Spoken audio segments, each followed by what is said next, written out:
ನೋಡಿ ಇದು ಸಾದಾ ಬ್ಲೌಸ್ ಆಗಿದೆ. ಈಗ ನಾವು ಇದ್ರದ್ದು ಮೆಜರ್ಮೆಂಟ್ ಹಾಕಬೇಕಪ್ಪ ಅಂತಂದ್ರೆ ಫಸ್ಟ್ ಯಾವಾಗಿದ್ರು ನಾವು ಲೆಂತ್ ನೋಡ್ಕೋಬೇಕು. ಲೆಂತ್ ಎಷ್ಟು ಅಂತಂದರೆ ಇಲ್ಲಿ ನೋಡಿ, ಇಲ್ಲಿಂದ ಇಲ್ಲಿವರೆಗೂ ಅಳತೆ ಮಾಡ್ಕೋಬೇಕು. ಎಷ್ಟು 14.5 ಇದೆ. ಲೆಂತ್ ಎಷ್ಟಿದೆ ಬ್ಲೌಸಿಂದು 14.5. 14.5ಗೆ 1 ಇಂಚು ಆ್ಯಡ್ ಮಾಡಬೇಕು. ಲೆಂತು 14.5 ಇದೆ. ನಾವು ಬ್ಯಾಕ್ ಪಾರ್ಟಿಗೆ ಹಾಕಬೇಕಾದಾಗ 1 ಇಂಚು ಆ್ಯಡ್ ಮಾಡಿಕೊಂಡು ಹಾಕಬೇಕು, ಅಂದರೆ 15.5. ಫ್ರಂಟಿಗೆ ಹಾಕಬೇಕಂತಂದರೆ 2 ಇಂಚು ಆ್ಯಡ್ ಮಾಡಬೇಕು, 16.5 ಆಗುತ್ತೆ. ಲೆಂತ್ ಎಷ್ಟು ನಮಗೀಗ ರೆಡಿ ಲೆಂತ್ ಬೇಕಾಗಿದ್ದು 14.5 ಬೇಕು. ಇನ್ನು ಚೆಸ್ಟ್ ನೋಡ್ಕೋಬೇಕು. ಚೆಸ್ಟ್ ಎಷ್ಟಪ್ಪ ಅಂತಂದರೆ ಈ ಸೈಡ್ ಈ ಬೆಳೆಸಿದ ಪಟ್ಟಿ ಬಿಟ್ಟು ಈ ಸೈಡ್ ಹುಕ್ಕೇನು ಹಾಕಿರ್ತೀವಲ್ಲ ಅದನ್ನು ಅಳತೆ ಮಾಡ್ಕೋಬೇಕು. ಇಲ್ಲಿಂದ ಹಿಡಿದು ಈ ಥರ ಈ ಫಿಟ್ಟಿಂಗ್ ಪಾಯಿಂಟ್ ಏನು ಬಂದಿರುತ್ತಲ್ಲ ಆರ್ಮೋಲಿದ್ದು ಅದು ನೀವು ನೋಡ್ಬೋದು. ಇಲ್ಲಿ 11.5 ಇದೆ. ಇವರು ಹೆವಿ ಸೈಜ್ ಇದ್ದಾರೆ, ದಪ್ಪ ಇದ್ದಾರೆ, ಸೊ ಅವರಿಗೆ 11.5 ಬಂದಿದೆ. ಚೆಸ್ಟ್ ಎಷ್ಟು 11.5. ಓಕೆನಾ. ಆಮೇಲೆ ಶೋಲ್ಡರ್ ಪಟ್ಟಿ ಎಷ್ಟಿದೆ ನೀವು ನೋಡ್ಬೋದು. ಈ ಪೈಪಿಂಗ್ನಿಂದ ಹಿಡಿದು ಇಲ್ಲಿ ಏನು ಸ್ಟಿಚ್ ಹಾಕಿರ್ತೀವಲ್ಲ ಇಲ್ಲಿ ತನಕ ಹಾಕೋಬೇಕು. ಇಲ್ಲಿಂದ ಇಲ್ಲಿ ತನಕ 2.5 ರೆಡಿ ಇದೆ. 2.5 ರೆಡಿ ಇದೆ, ಬಟ್ ನಮಗೆ ಅರ್ಧ ಇಂಚು ಸ್ಟಿಚಿಂಗ್ನಲ್ಲಿ ಹೋಗುತ್ತೆ. ಸೊ ನಾವು ಇಲ್ಲಿ ಎಷ್ಟು ಇಟ್ಕೋಬೇಕು, 3 ಇಂಚು. ಶೋಲ್ಡರ್ ಪಟ್ಟಿ ಎಷ್ಟು, ಶೋಲ್ಡರ್ ಪಟ್ಟಿ 3 ಇಂಚು. ಆಮೇಲೆ ನೆಕ್ಕನ್ನು ಈ ಥರ ಕರೆಕ್ಟಾಗಿ ಹಾಕ್ಕೊಳ್ರಿ. ಈ ಥರ ಸೀದಾ ಇಟ್ಕೊಂಡು ಎಲ್ಲೂ ಫೋಲ್ಡ್ ಆಗಲ್ಲ ಇರೋಗೆ ನೀಟಾಗಿ ಹಾಕ್ಕೊಂಡು ಇದನ್ನು ಅಳತೆ ಮಾಡಬೇಕು. ಇಲ್ಲಿಂದ ಇಲ್ಲಿವರೆಗೆ 5.5 ಇದೆ. ನೆಕ್ ಎಷ್ಟಿದೆ, ಇಲ್ಲಿಂದ ಇಲ್ಲಿಗೆ 5.5. 5.5 ಅಂದರೆ ಅವ್ರದ್ದು ನೆಕ್ ಎಷ್ಟು ಬಂದಂಗೆ ಆಯಿತು. ಇದನ್ನು ಹಾಫ್ ಮಾಡ್ಕೊಳ್ಳಿ. 5.5ಗೆ ಈ ಥರ ಫೋಲ್ಡ್ ಮಾಡಿಕೊಂಡು ನೀವು ನೋಡಿಕೊಂಡ್ರೆ 2.25. ಇವ್ರದ್ದು ಹೆವಿ ಸೈಜ್ ಇದೆ, ಸೊ ಅವರಿಗೆ ನಾರ್ಮಲಿ ಎಲ್ಲರಿಗೂ 2.5 ಬರುತ್ತೆ. ಇವ್ರದ್ದು ಹೆವಿ ಸೈಜ್ ಇರೋದ್ರಿಂದ 2.25. ನೆಕ್ ಬಿಡ್ತು 2.25. ಓಕೆನಾ. ನೆಕ್ಸ್ಟು ಬೆನ್ ಪಟ್ಟಿ ಅಂದರೆ ಬ್ಯಾಕ್ ಪಟ್ಟಿ ಎಷ್ಟು, ನೆಕ್ ಎಷ್ಟಿದೆ ನಾವು ಇದನ್ನು ಅಳತೆ ಮಾಡಿಕೊಂಡ್ರೆ ಸಾಕು. ಇದನ್ನು ಅಳತೆ ಮಾಡಿಕೊಂಡ್ರೆ ನಮಗೆ ಆಟೋಮೆಟಿಕ್ ಆಗಿ ನೆಕ್ ಸಿಕ್ಬಿಡುತ್ತೆ, ನೆಕ್ ಎಷ್ಟು ಲೆಂತ್ ಇದೆ ಅಂತ ಸಿಗುತ್ತೆ. ಸೊ ನಾವು ಇಲ್ಲಿ ಏನು ಮಾಡಬೇಕು, ಇಲ್ಲಿಂದ ಹಿಡಿದು ಇಲ್ಲಿ ತನಕ ಅಳತೆ ಮಾಡ್ಕೋಬೇಕು. 5 ಇಂಚು. ಬ್ಯಾಕ್ ಪಟ್ಟಿ ಎಷ್ಟಿದೆ, 5 ಇಂಚು. 5 ಇಂಚಿದೆ ಬ್ಯಾಕ್ ಪಟ್ಟಿ, 5 ಇಂಚಿದೆ. ಇದಕ್ಕೆ ನಾವು ಅರ್ಧ ಇಂಚು ಆ್ಯಡ್ ಮಾಡಬೇಕು. ಪೇಪರ್ ಮೇಲೆ ಬಟ್ಟೆ ಮೇಲೆ ಹಾಕುವಾಗ ಅರ್ಧ ಇಂಚು, ಯಾಕಂದರೆ ನಮ್ಗೆ ಇಲ್ಲಿ ಸ್ಟಿಚಿಂಗಿಗೆ ಇಲ್ಲಿ ಫೋಲ್ಡ್ ಮಾಡ್ತೀವಲ್ಲ ಈ ಥರ, ಇಲ್ಲಿ ಸ್ಟಿಚಿಂಗಿಗೆ ಹೋಗುತ್ತೆ. ಅರ್ಧ ಇಂಚು ಆ್ಯಡ್ ಮಾಡಿ 5.5 ಆಗುತ್ತೆ. ಓಕೆ. ನೆಕ್ಸ್ಟು ಆರ್ಮೋಲ್ನ ನೀವು ನೋಡ್ಕೋಬೋದು. ಈ ಥರ ಇಟ್ಕೊಂಡು ಈ ಥರ ಸೀದಾ ಇಟ್ಕೊಂಡು ಇದನ್ನು ಇಲ್ಲಿ ಹಿಡ್ಕೊಂಡು ಇಲ್ಲಿ ಈ ಥರ ನೋಡ್ಕೋಬೋದು. ಈ ಲೈನ್ ಎಲ್ಲಿಗೆ ಬರುತ್ತೆ ಈ ಥರ ನೋಡ್ಕೋಬೋದು. ಇದು ಬೇಡಪ್ಪ ಅಂತಂದರೆ ಇನ್ನೊಂದು ಈಸಿ ಮೆಥಡ್ ಏನಂದರೆ ಬ್ಲೌಸನ್ನು ಉಲ್ಟಾ ಮಾಡಿಕೊಂಡು ರೆಡಿ ಎಷ್ಟಿತ್ತು ಇದ್ದು 14.5 ಇತ್ತಲ್ಲ ಲೆಂತು. ಸೊ ಇಲ್ಲಿ ಇಟ್ಕೊಂಡು ನಾವು ಈ ಫಿಟ್ಟಿಂಗ್ ಪಾಯಿಂಟಿಂಗ್ ಏನು ಬಂದಿರುತ್ತಲ್ಲ ಎಂಡಿಗೆ ಅದನ್ನು ಅಳತೆ ಮಾಡ್ಕೋಬೇಕು. ಇಲ್ಲಿ ನೋಡಿ, ಇಲ್ಲಿಗೆ ಅವ್ರದ್ದು ಫಿಟ್ಟಿಂಗ್ ಪಾಯಿಂಟ್ ಅಂದರೆ ಸ್ಟಿಚಿಂಗು ಇಲ್ಲಿಗೆ ಬಂದಿದೆ. ಅಲ್ಲಿಗೆ ಎಷ್ಟು 6.5 ಇದೆ. ನಾವು ಅರ್ಧ ಇಂಚು ಎಕ್ಸ್ಟ್ರಾ ಮಾಡ್ಕೋಬೇಕು. ಅರ್ಧ ಇಂಚು ಸ್ಟಿಚಿಂಗ್ನಲ್ಲಿ ಹೋಗುತ್ತಲ್ಲ, ಸೊ ಅಲ್ಲಿ ಅರ್ಧ ಇಂಚು ಎಕ್ಸ್ಟ್ರಾ ಮಾಡ್ಕೊಂಡ್ರೆ 6. ಆರ್ಮೋಲ್ ಎಷ್ಟು ಸಿಕ್ತು ನಮಗೆ, 6 ಇಂಚು. ಈಗ ಆರ್ಮೋಲ್ ರೌಂಡ್ ಎಷ್ಟಿದೆ ಅದನ್ನು ನೋಡ್ಕೋಬೇಕು. ಈ ಥರ ಬ್ಲೌಸ್ ಸೀದಾ ಮಾಡಿಕೊಂಡು ಈ ಥರ ಇಲ್ಲಿಂದ ಇಲ್ಲಿವರೆಗೆ 9.5. ಆರ್ಮೋಲ್ ರೌಂಡ್ ಎಷ್ಟಿದೆ, 9.5.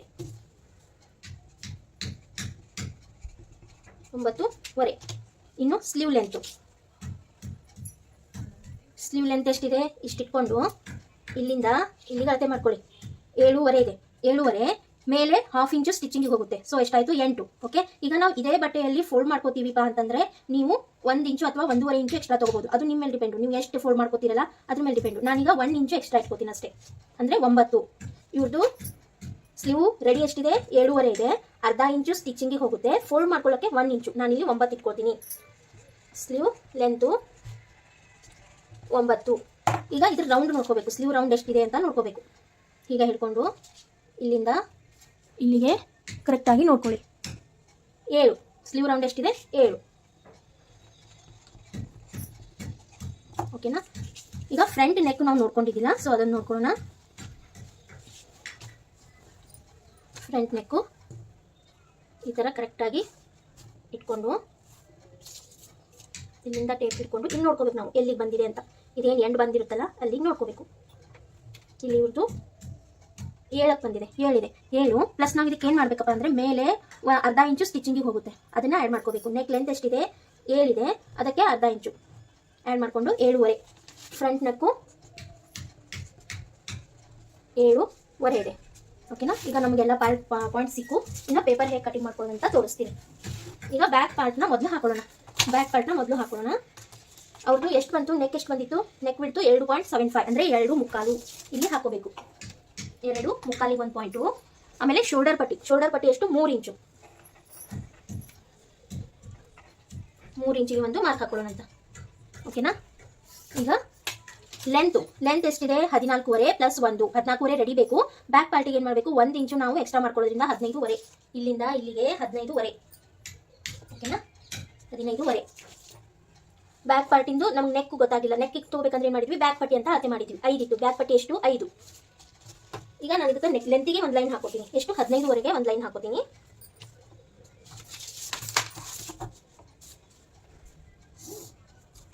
ಲೈನ್ ಹಾಕೊಂಡೆ. ಓಕೆ. ಈಗ ಬ್ಯಾಕ್ ಪಟ್ಟಿ ಎಷ್ಟಿತ್ತು? 5 ಇತ್ತು, ಅದಕ್ಕೆ ಸ್ಟಿಚಿಂಗ್ ಅರ್ಧ ಸೇರಿಸಿ 5.5 ಆಯಿತು. ಇಲ್ಲಿಂದ 5.5ಗೆ ಇಟ್ಕೋಬೇಕು. ಓಕೆ. ಅಂದರೆ ಇವ್ರದ್ದು ನೆಕ್ ಲೆಂತ್ ಎಷ್ಟು ಆಯ್ತು? Neck length 10 ಇಂಚಿದೆ. ನೀವು ಇಲ್ಲಿ ನಾವು ಬ್ಯಾಕ್ ಪಟ್ಟಿ ಹಾಕೊಂಡ್ವಿ ಅಂದ್ರೆ ಆಟೋಮೆಟಿಕ್ ನಮಗೆ ನೆಕ್ ಲೆಂತ್ ಸಿಗ್ತೈತಿ. ಓಕೆನಾ? ಈಗ ಇಲ್ಲಿ ಕೂಡ ಇದೆಷ್ಟಿದೆ ಅಷ್ಟೇ ಇಟ್ಕೊಳ್ಳೋದು. ನಿಮಗೆ ಬ್ರಾಡ್ ಬೇಕಂದ್ರೆ ಇಲ್ಲಿ ಜಾಸ್ತಿ ಮಾಡ್ಕೋಬಹುದು. ಇಲ್ಲ ನಮ್ಗೆ ಎಷ್ಟಿದೆ ಅಷ್ಟೇ ಅಂದರೆ 2.75 ಅಂದರೆ 2.25 ನಾವು ನೆಕ್ಕನ್ನು ಇಟ್ಕೊಂಡಿದ್ದೀವಿ ಬಿಟ್ಟು. ಈಗ ಈ ಲೈನನ್ನು ಹಾಕೊಳ್ಳೋಣ ಅಂತ. ಓಕೆ. ಈಗ ನೆಕ್ಸ್ಟ್ ಆರ್ಮ್ ಹೋಲ್ ಎಷ್ಟಿದೆ? 6 ಇಂಚು. ಇಲ್ಲಿಂದ ಇಲ್ಲಿಗೆ 6 ಇಂಚಿಗೆ ಒಂದು ಮಾರ್ಕ್ ಮಾಡ್ಕೊಳ್ಳೋಣ. ಓಕೆ. ಇಲ್ಲಿಂದ ಇಲ್ಲಿಗೆ ಎಷ್ಟಿದೆ? 6 ಇಂಚಿದೆ. ಸೊ ಇಲ್ಲಿ ಕೂಡ ನಮಗೆ ಕರೆಕ್ಟಾಗಿ ಬರಬೇಕು. ಇಲ್ಲಿಗೆ ಬಂತು 6 ಇಂಚು. ಇಲ್ಲಿ ಮಾರ್ಕ್ ಮಾಡ್ಕೊಳ್ಳೋಣ.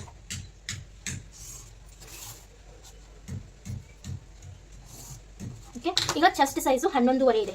ಚೆಸ್ಟ್ ಸೈಜು 11.5 ಇದೆ. ಚೆಸ್ಟ್ ಸೈಜು 11.5 ಇದೆ. ಇದು ನಾವು ಬ್ಯಾಕ್ ಪಾರ್ಟ್ ಹಾಕೋತಾ ಇದ್ದೀವಿ. ಸೊ 11.5 ಇಲ್ಲಿಂದ ಇಲ್ಲಿಗೆ ಬಂತು. ಪ್ಲಸ್ ನಾನಿಲ್ಲಿ 1.5 ಮಾರ್ಜಿನ್ ಇಟ್ಕೊಳ್ತಾ ಇದ್ದೀನಿ. 1.5 ಇಂಚು ಮಾರ್ಜಿನ್ ಇಲ್ಲಿಂದ ಹಿಡಿದು ಇಲ್ಲಿವರೆಗೂ 1.5 ಇಂಚು ಮಾರ್ಜಿನು. ಓಕೆ. ಇದು ಬ್ಯಾಕ್ ಪಾರ್ಟು. ನೆಕ್ಸ್ಟು ನಾನು ಬ್ಲೌಸ್ನಲ್ಲಿ ಅಳತೆ ಮಾಡುವಾಗ ವೆಸ್ಟ್ ಸೈಜು ಅಳತೆ ಮಾಡಿದ್ದಿಲ್ಲ. ಇದು ವೆಸ್ಟ್ ಸೈಜ್ ಕೂಡ ಅಳತೆ ಮಾಡ್ಕೋಬೇಕಾಗುತ್ತೆ. ಇಲ್ಲಿ ನೋಡಿ, ಬ್ಲೌಸನ್ನು ಈ ಟೈಪ್ ಇಟ್ಕೊಂಡು ನೀಟಾಗಿ ಇಲ್ಲಿಂದ ಇಲ್ಲಿವರೆಗೆ ಅಳತೆ ಮಾಡ್ಕೊಳ್ಳಿ. 18. ವೆಸ್ಟ್ ಎಷ್ಟಿದೆ? 18 ಇದೆ. 18ರದ್ದು ಅರ್ಧ ಮಾಡ್ಕೊಳ್ಬೇಕು ಅಂದರೆ 9 ಇಂಚು. ವೆಸ್ಟ್ ಎಷ್ಟು ಬಂತು? 9 ಇಂಚು. ಇಲ್ಲಿ 9. ಓಕೆ. ಆಮೇಲೆ ಇದಕ್ಕೆ ನಾವು 1 ಇಂಚು ಕೂಡಿಸ್ಬೇಕು. ಯಾಕಂದರೆ ಇಲ್ಲಿ ಟಕ್ಸ್ ಇರಿತೀವಲ್ಲ, ಬ್ಯಾಕ್ ಪಾರ್ಟಿಗೆ ಟಕ್ಸ್ ಇರಿತೀವಲ್ಲ. ಸೊ 1 ಇಂಚು ಕೂಡಿಸ್ಕೊಳ್ಬೇಕು. 1 ಇಂಚು. ಆಮೇಲೆ 1.5 ಇಲ್ಲೇನು ಮಾರ್ಜಿನ್ ಇಟ್ಕೊಂಡಿದ್ದೀವಿ ಅದೇ ಮಾರ್ಜಿನನ್ನು ಇಲ್ಲಿ ತೊಗೋಬೇಕು. 1.5 ಮಾರ್ಜಿನು. ಇದು ನಮಗೆ ಫಿಟ್ಟಿಂಗ್ ಪಾಯಿಂಟು ಸಿಕ್ತು ಇಲ್ಲಿ.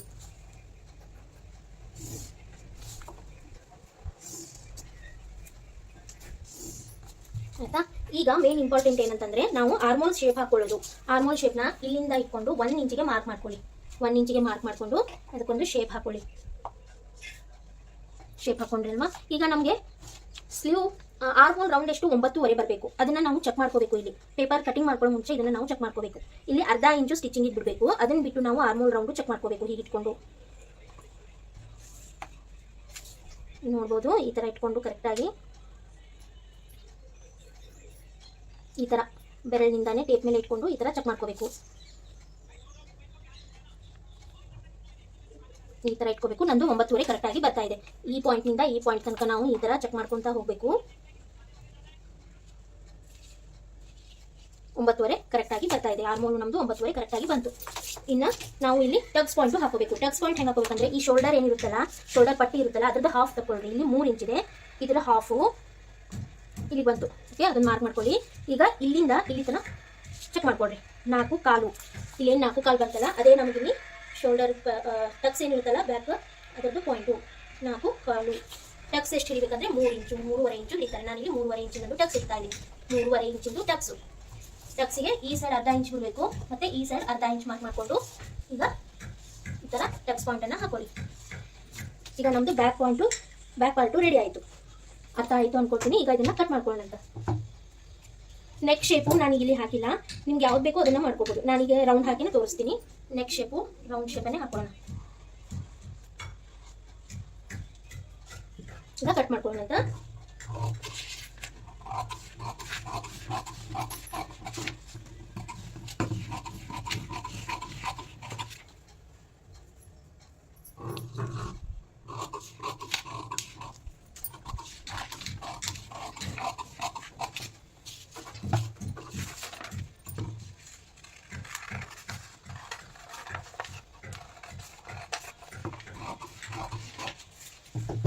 ಈಗ ಬ್ಯಾಕ್ ಪಾರ್ಟ್ ನಮ್ಮದು ರೆಡಿ ಆಯಿತು. ಇನ್ನು ಫ್ರಂಟ್ ಪಾರ್ಟನ್ನು ಹಾಕೊಳ್ಳೋಣ. ಸೊ ಇದಾಗಿತ್ತು ಒಂದು ಡೆಮೋ ಕ್ಲಾಸ್. ಅಂದರೆ ನಾವು ಯಾವ ಥರ ಕ್ಲಾಸ್ನಲ್ಲಿ ಹೇಳ್ಕೊಡ್ತೀವಿ, ಯಾವ ಥರ ಮೆಸರ್ಮೆಂಟ್ ತೊಗೊಂಡು ಯಾವ ಥರ ಹಾಕಿ ಪೇಪರ್ ಹಾಕಿ ಯಾವ ಥರ ನಾವು ಕಟಿಂಗು ಸ್ಟಿಚಿಂಗು ಮಾಡಿಸ್ತೀವಿ ಅಂತ ನಿಮಗೊಂದು ಐಡಿಯಾ ಕೊಡೋದಕ್ಕೆ ನಾನು ಈ ವಿಡಿಯೋ ಹಾಕಿದ್ದೆ. ಆ್ಯಕ್ಚುಲಿ ಈ ವಿಡಿಯೋ ನಾನು ಆನ್ಲೈನ್ ಕ್ಲಾಸ್ಗಾಗಿಯೇ ಮಾಡಿದ್ದು. ಸೊ ನಾನು ಬ್ಯಾಕ್ ಪಾರ್ಟು ಮೆಸರ್ಮೆಂಟ್ ಹೇಗೆ ತೊಗೊಳೋದೆಲ್ಲ ನಿಮಗೆ ಡೀಟೇಲಾಗಿ ಹೇಳಿದ್ದೀನಿ. ಇನ್ನು ಅದೇ ಥರ ನಾನು ಫ್ರಂಟ್ ಪಾರ್ಟ್ ಹಾಕಿ ನೆಕ್ಸ್ಟ್ ಅವ್ರಿಗೆ ಕಟಿಂಗು ಸ್ಟಿಚಿಂಗು ಎಲ್ಲನೂ ಹೇಳ್ಕೊಡ್ತೀನಿ. ಸೊ ನಿಮಗೂ ಇಷ್ಟ ಇದ್ದರೆ ನೀವು ನನ್ನ ಕ್ಲಾಸನ್ನು ಜಾಯಿನ್ ಆಗ್ಬೋದು. ನೀವು ಇಲ್ಲಿ ತುಂಬ ಸರಳವಾಗಿ ಈಸಿಯಾಗಿ ನೀವು ನಾರ್ಮಲಾಗಿ ಆ ಫಾರ್ಮುಲಾ ಈ ಫಾರ್ಮುಲಾ ಅಂಥೇಳಿ ಕನ್ಫ್ಯೂಷನ್ ಮಾಡ್ತಾರಲ್ಲ, ಆ ಥರ ಇಲ್ಲದೆ ನಾರ್ಮಲ್ ಎಷ್ಟು ಫಾರ್ಮುಲಾ ಬೇಕೋ ಅಷ್ಟು ಇಂಪಾರ್ಟೆಂಟ್ ಏನಿರುತ್ತಲ್ಲ ಅದನ್ನೆಲ್ಲ ಹೇಳ್ಕೊಂಡು ನಾನು ನಿಮಗೆ ಈಸಿಯಾಗಿ ಹೇಳ್ಕೊಡ್ತೀನಿ. ನಿಮಗೆ ನಾನು ಹೇಳೋ ಮೆಥಡ್ ಇಷ್ಟ ಆದರೆ ನಾನು ಹಾಕಿರೋ ನಂಬರ್ಗೆ ವಾಟ್ಸಪ್ ಅಥವಾ ಕಾಲ್ ಮಾಡಿ ನಾನು ನಿಮಗೆ ರಿಪ್ಲೈ ಮಾಡ್ತೀನಿ. ವಾಟ್ಸಪ್ ಮಾಡಿದ್ರೆ ಒಳ್ಳೆಯದು, ನಾನು ನಿಮಗೆ ರಿಪ್ಲೈ ಮಾಡ್ತೀನಿ. ನೀವು ಕೂಡ ಜಾಯ್ನ್ ಆಗ್ಬೋದು. ಅಮೌಂಟ್ ತುಂಬ ಕಡಿಮೆ ಇರುತ್ತೆ. 3,000ಕ್ಕೆ 3 ತಿಂಗಳು ಮಾತ್ರ ಇರುತ್ತೆ, ಹೆಚ್ಚಿಗೆ ಅಮೌಂಟ್ ಇಲ್ಲ. ಆಫರ್ನಲ್ಲಿರೋದ್ರಿಂದ 3,000 ಮಾತ್ರ ಇದೆ. ಸೊ ಬೇಗ ಜಾಯ್ನ್ ಆಗಿ. Thank you.